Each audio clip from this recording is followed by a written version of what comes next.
सांसों के झूले में झूलने की विद्या, इसको सीखने में समय बिताओ। ये विद्या ब्रह्मास्त्र है, हमारी समस्त इच्छा पूर्ति का मुख्य स्रोत है। यहाँ आने और यहाँ से जाने का इकलौता रास्ता है ये।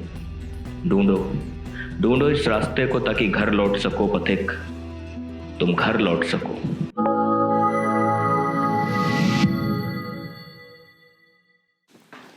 ये कुंडली है हनी सिंह की।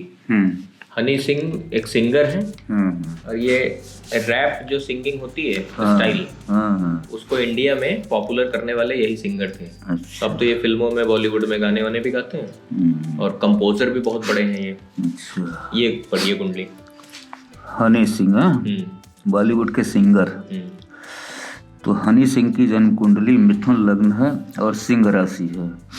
तो पहले आयु की गणना कर लेते हैं। लग्नेश बुध, द्विस्वभाव में अष्टमेश का शनि, चर में द्विस्वभाव चर अल्पायु हो गई। लग्न द्विस्वभाव में है, चंद्रमा स्थिर में है, द्विस्वभाव स्थिर, ये दीर्घायु हो गई। शनि चर में है, चंद्रमा स्थिर में है, ये मध्यायु हो गई। तो और लग्नेश दशम में है, बुध है तो यहाँ नीच का, लेकिन ये बहुत बड़ा राजयोग है।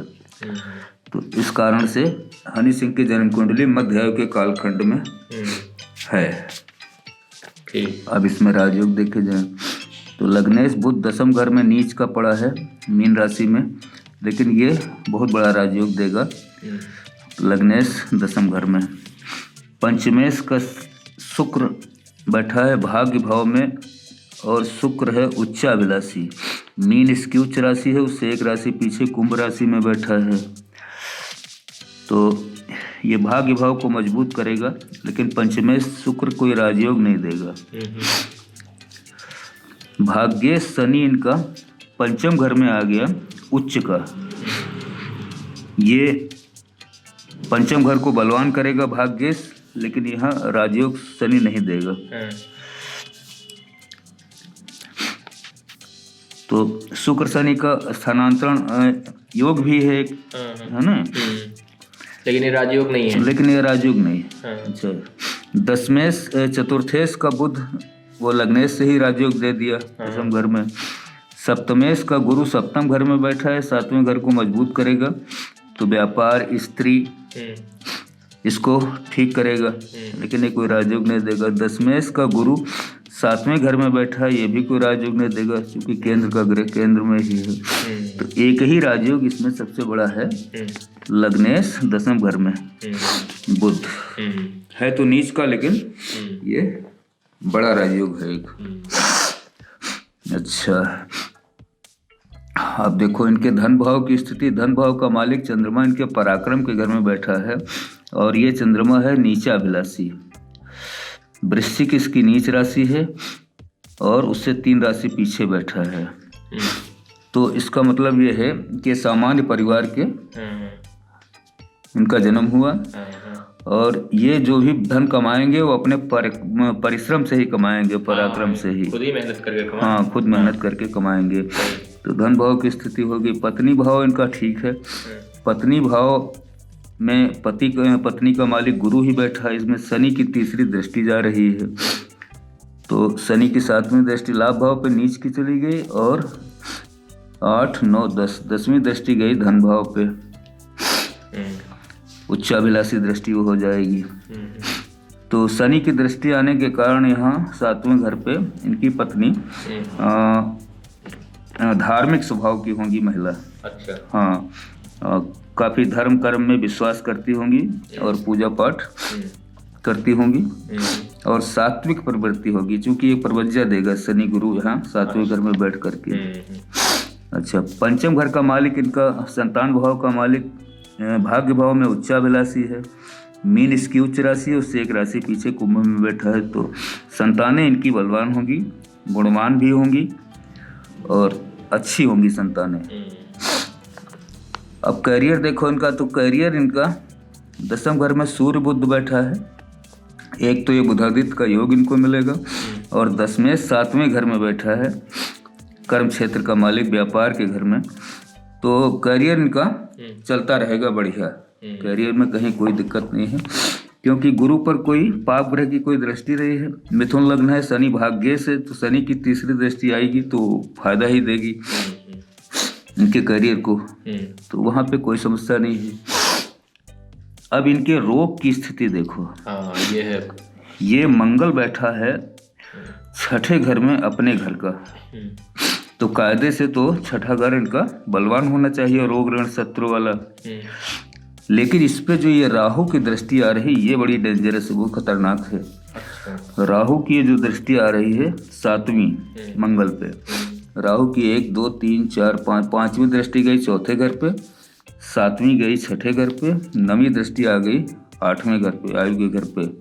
तो ये जो 7वीं दृष्टि यहाँ राहु की मंगल पे आ रही है, ये बहुत खतरनाक है।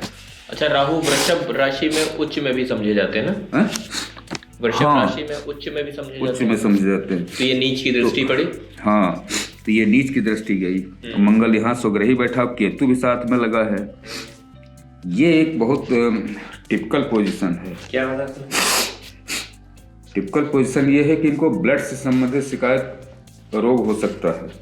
ब्लड से संबंधित, लीवर से संबंधित इनको शिकायत हो सकती है। अच्छा, हाँ, बड़ी शिकायतें हैं, बड़ी शिकायत हो सकती है, बहुत गंभीर परिस्थिति रोगों की हो सकती है लीवर से संबंधित।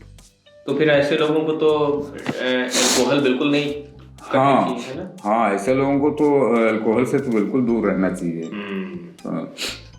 तो इसमें क्या, और खास करके वो स्थिति तब बनेगी जब मंगल की महादशा या अंतरदशा आए, या राहु की महादशा या अंतरदशा आए। अच्छा, तो 3-4 चीजें होंगी। एक तो दुर्घटना योग बनाएगा। अच्छा, है ना? वो जो ये जो कार एक्सीडेंट के दुर्घटना योग होते हैं, हाँ, ये सब इनमें बनते हैं। एक एक्सीडेंट का योग बनाएगा, दुर्घटना का। दूसरा इनका लीवर का जो है रोग होने की स्थिति बनाएगा, है ना? और 6ठे घर पर राहु की दृष्टि पड़ने के कारण ये कर्ज की स्थिति भी बनाएगा, लोन की। अच्छा, है ना? मतलब ऐसा लोन जिसको उतारा न जा सके। जिसको जल्दी उतारा न जा सके। अच्छा, एक वो भी स्थिति बनेगी। अच्छा, और शरीर में कोई गंभीर इनके बीमारी होने की स्थिति बनेगी की संभावना इस जन्म कुंडली में रोग की दिखती है। बाकी तो जन्म कुंडली ठीक। अच्छा, इसमें देखिए जैसे ये मिथुन लग्न की कुंडली है, तो सप्तमेश, इसमें गुरु जो है वो मार्केश होगा, ये मार्केश होगा, और ये प्रबल मार्केश होगा, है ना? हाँ, सप्तमेश गुरु जो है ये प्रबल मार्केश बनेगा। हाँ, तो ये मार्केश बनेगा। अब मान लो कि मार्केश की दशा आ गई, गुरु की महादशा। अच्छा, और उसमें कहीं अगर राहु या मंगल का अंतर आ गया तो बन जाएगा, तो मृत्यु तुल्य कष्ट देगा। अच्छा, इसकी संभावना बनेगी।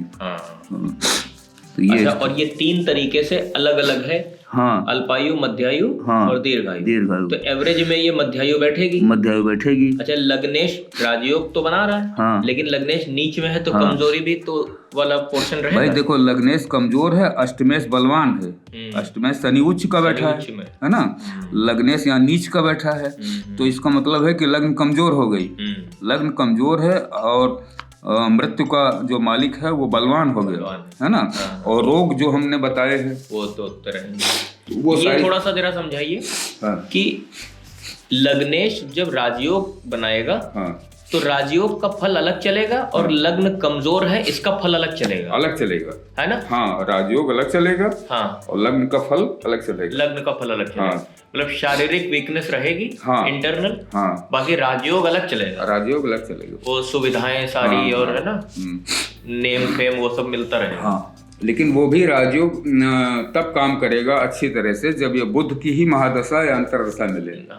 अपनी ही महादशा या अंतरदशा में, या मित्र की महादशा या अंतरदशा में वो राजयोग बढ़िया काम करेगा। अच्छा, देखिए कुंडली में एक राजयोग है, भाग्येश उच्च में है ना? और पंचमेश जो है उसकी भी स्थिति वो उच्चाभिलाषी है। ये 3-4 अच्छे व्यवस्था बन गई कुंडली में, है ना? ये हम आपको बताएं, ये ऐसे सिंगर नहीं है जैसे सिंगर मोहम्मद रफी या सोनू निगम लोग हैं कि जो रियाजी सिंगर होते हैं। ये कंपोजर थोड़े से ज्यादा हैं और ये वेस्टर्न का टच इनके अंदर थोड़ा सा ज्यादा है। तो हम समझ गए थे कि कुंडलियों में राजयोग जरूर होंगे, वरना ये इतने हाई लेवल पे ना पहुंच पाते, है ना। क्योंकि जब गुण की कमी हो तो उस लेवल तक पहुंचना बहुत मुश्किल होता है। तो ये पूरा जो है इनका सिस्टम है कुंडली का। नहीं अब इसमें बाकी तो और कुछ है नहीं, बाकी कुछ नहीं, बाकी तो ठीक ठाक है कुंडली। वो बताइए जो हम लोग बातचीत कर रहे थे 16 संस्कारों की। अच्छा, तो अब आया नामकरण संस्कार। हाँ है ना, ये क्या है? नामकरण संस्कार एक संस्कार ऐसा है सनातन धर्म में कि जब कोई बच्चा पैदा होता है ना, उसके बाद कुछ समय के बाद उसका नामकरण होता है। तो नामकरण बच्चा जिस समय पैदा होता है उस समय का एक लग्न चक्र पुजारी या ब्राह्मण जो होते हैं उनके पुरोहित वो बना देते हैं। अच्छा। तो उसमें एक होता है जन्म नक्षत्र। अच्छा। किस नक्षत्र में बालक का जन्म हुआ है ना। तो उस नक्षत्र के अनुसार एक शुभ मुहूर्त देखा जाता है। अच्छा।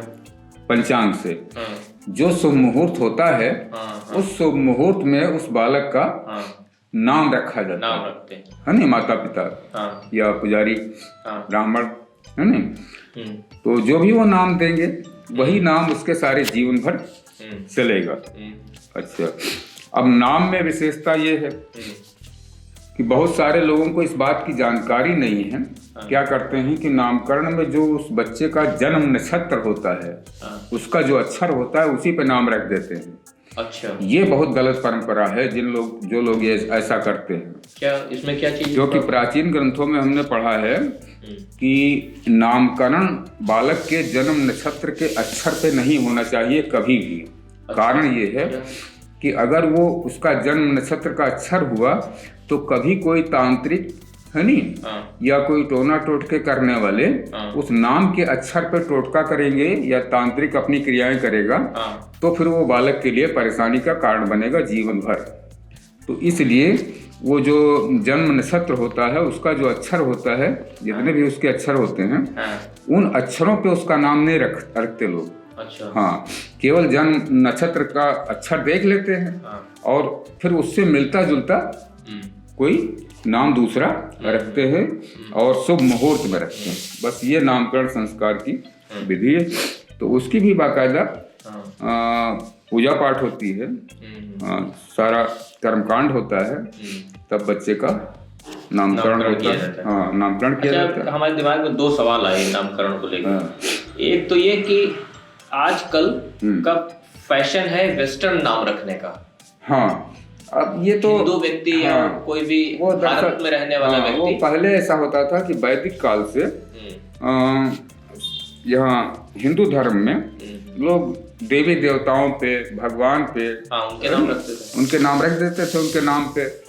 लेकिन धीरे धीरे वो प्रचलन बदलने लगा तो लोग अपने मन से जब नाम रखने लगे तो फिर कोई तरह तरह के नाम अपने लिखने लगे। नहीं तो वो नाम होते गए, फिर धीरे धीरे अब तो ये स्थिति हो गई कि अब लोग पश्चिमी सभ्यता को देख करके उनके अनुसार नाम रखने लगे। तो वो एक अपनी अलग अलग। अच्छा, नाम का भी कुछ प्रभाव पड़ता है क्या जीवन पे? हाँ, जिस नाम से उच्चारण किया जाता है। हाँ, क्या दरअसल होता ये है कि प्रारब्ध के की कहानी ये है कि भाग्य की भाग्य तो चलता है जन्मकालीन जन्म कुंडली के अनुसार। ठीक है, उसका अपना एक अलग प्रभाव है। लेकिन जो व्यक्ति का जो नाम होता है ना, उस नाम की जो राशि बनती है उसका भी प्रभाव उसके ऊपर रहता है। अब वो कितने परसेंट रहता है ये तो कहीं किसी ज्योतिष शास्त्र में नहीं लिखा है, लेकिन रहता है, लेकिन प्रभाव रहता है उसका। तो मतलब अगर कुंडली के अंदर मान लीजिए कोई राजयोग बने हुए हैं अच्छे, लेकिन नाम की वजह से अगर खराब स्थिति बन रही है तो वो उन राजयोगों को ह्रास करेगा क्या? हाँ, बिल्कुल करेगा, कमजोर करेगा। इसीलिए आजकल जो ये है अंक ज्योतिष वाले, हाँ है नी? न्यूमेरोलॉजी, हाँ, जो न्यूमेरोलॉजी के एस्ट्रोलॉजर हैं, वो क्या करते हैं, कहते हैं कि नाम के अक्षर में एक आध घटा बढ़ा करके उसके अंकों को सुधार लेते हैं। अच्छा। जो उसकी डेट ऑफ बर्थ से, है ना, जन्मकालीन तिथि से मैच करती है, तो इस तरह से सुधार करने की प्रक्रिया करते हैं लोग। तो ये इसका मतलब ये है कि जो मेन एस्ट्रोलॉजी है वो है ज्योतिष विज्ञान, ये हॉरोस्कोप वाला, और ये बाकी जैसे एस्ट्रोलॉजी, पामिस्ट्री, सपोर्टिव विज्ञान, ये सपोर्टिव विज्ञान है कि जब मेन में कोई प्रॉब्लम हो रही है तो सपोर्ट पे ये सारी साइंस काम करती है, उसको सुधारा जाए सपोर्ट लेकर के। तो इस तरह होता है। और नाम का प्रभाव तो होता ही है। जैसे देखो नाम का प्रभाव किस तरह से होगा। मेष राशि और वृश्चिक राशि, पहली राशि काल पुरुष की मेष राशि है 12 लग्नों में, है ना। तो मेष राशि का और वृश्चिक राशि दोनों मंगल की राशियां हैं, है ना। चाहे अनचाहे ही उसके अंदर मंगल का गुण यानी आक्रामकता का या क्रोध का स्वभाव वो आ ही जाएगा निश्चित रूप से। इसी तरह वृष और तुला लग्न है, 2 लग्न, इन लग्नों शुक्र की लग्न है ना, भोग विलास वाली। तो अब अगर इनको ध्यान से देखो तो वृष राशि का हो या तुला राशि का कोई भी व्यक्ति हो, है नी, उसको खान पान में ज्यादा रुचि रहती है। ये देखा है ना।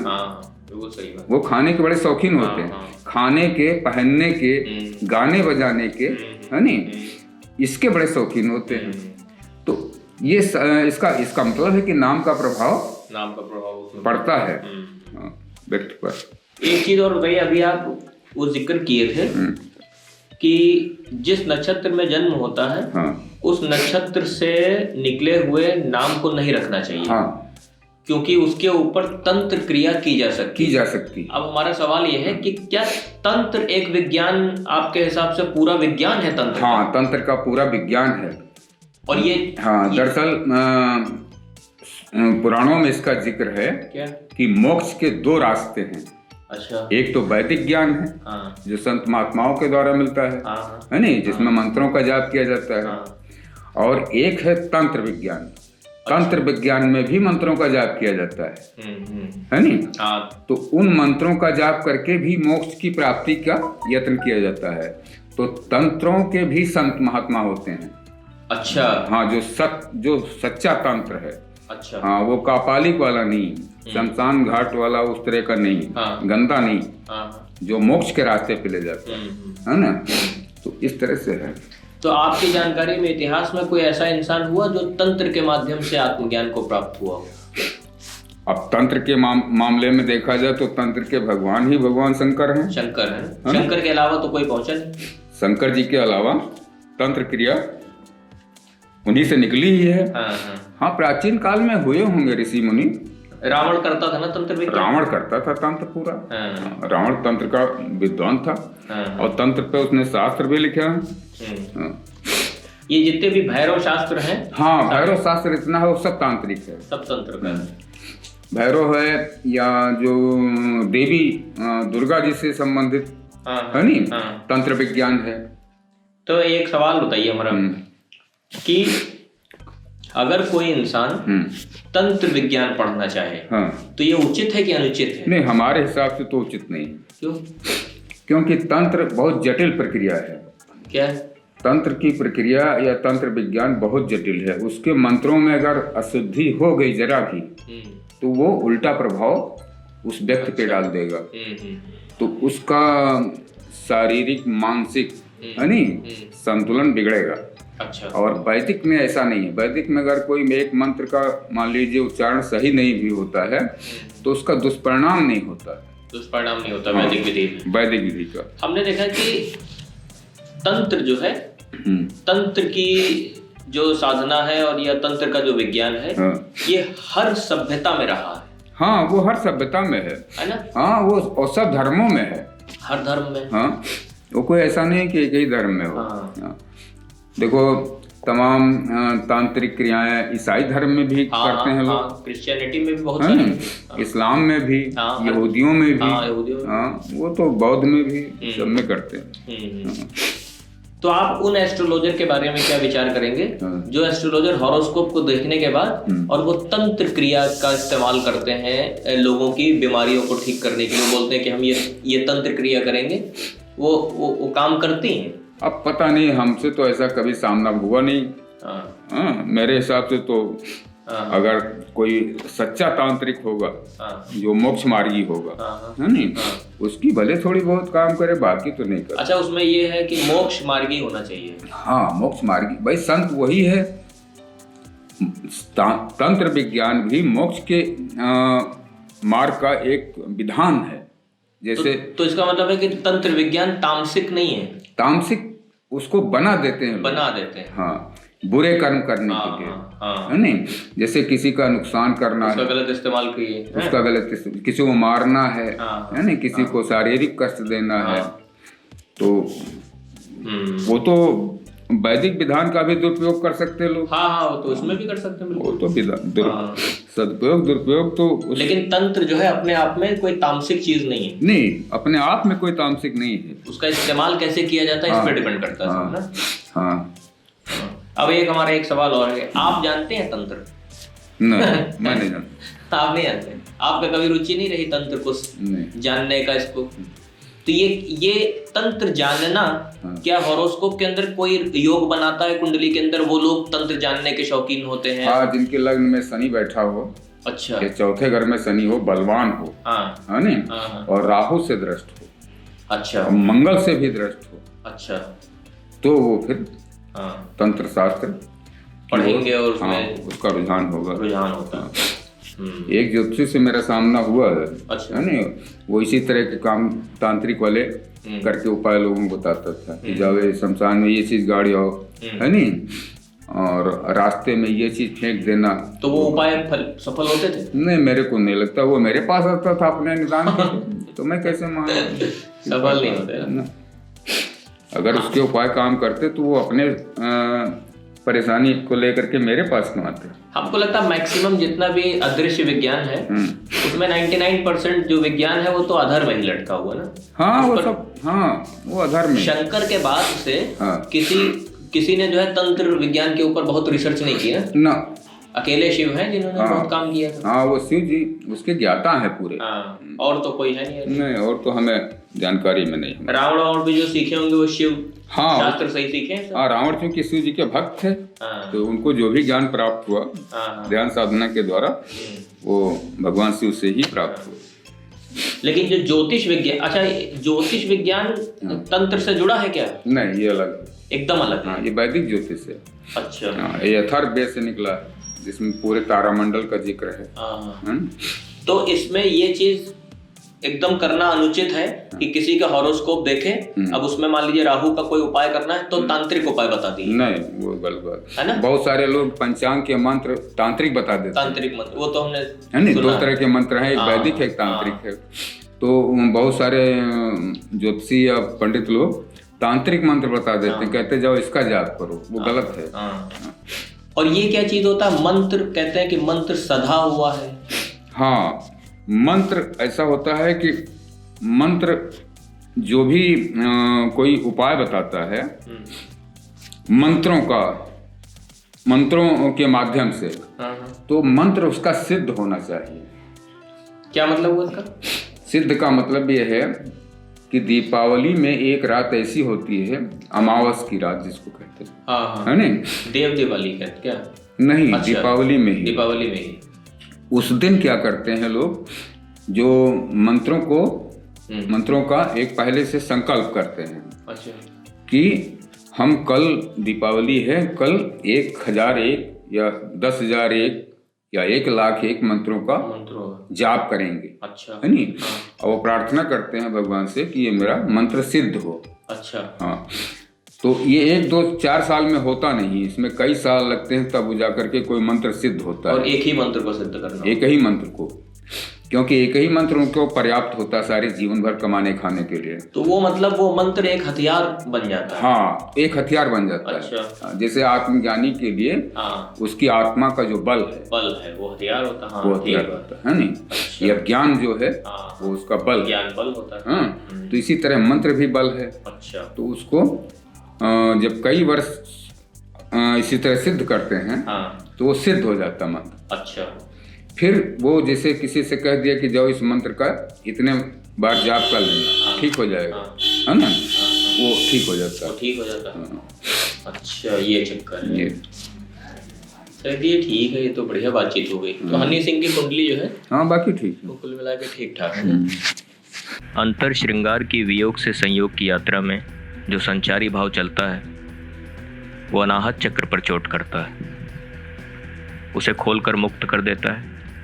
स्नायु तंत्र सजीव होकर ब्रह्मांड यानी पंचम तत्व में विलीन होने के लिए तत्पर हो जाता है। जिस शरीर में यह प्रक्रिया घटित होती है वो तत्काल अशरीरी हो जाता है। जो शरीर इस शरीर को देखता है वो शरीर अशरीरी की यात्रा में जाने को उमड़ने लगता है। ब्रह्मांड की आदि शक्ति जो मोह के प्रभाव में रहती है मुक्त हो जाती है और दोनों शरीर अशरीरी में संभोग कर लेते हैं। पर यह नारायण की स्थिति नहीं है। यह घटना मन के नियंत्रण में है। इसे ज्ञानी जान नहीं सकता, क्योंकि ज्ञानी मन के द्वारा छला हुआ एक नर या नारी है जो सुषुप्तावस्था में है। उसके जागने में बहुत समय है अभी। सच्चे गुरु का इंतज़ार और सच्ची मेहनत की कमी। सच्चा गुरु यदि मिल भी चुका हो फिर भी सच्ची मेहनत की कमी। गुरु सिर्फ चाबी देता है, अगर ताला खोलने की यादें अवचेतन में न पड़ी हूं तो चाबी एक खिलौना मात्र है। खेलो और छोड़ दो। भटको इस ब्रह्मांड में, यही तुम्हारी नियति है। भटको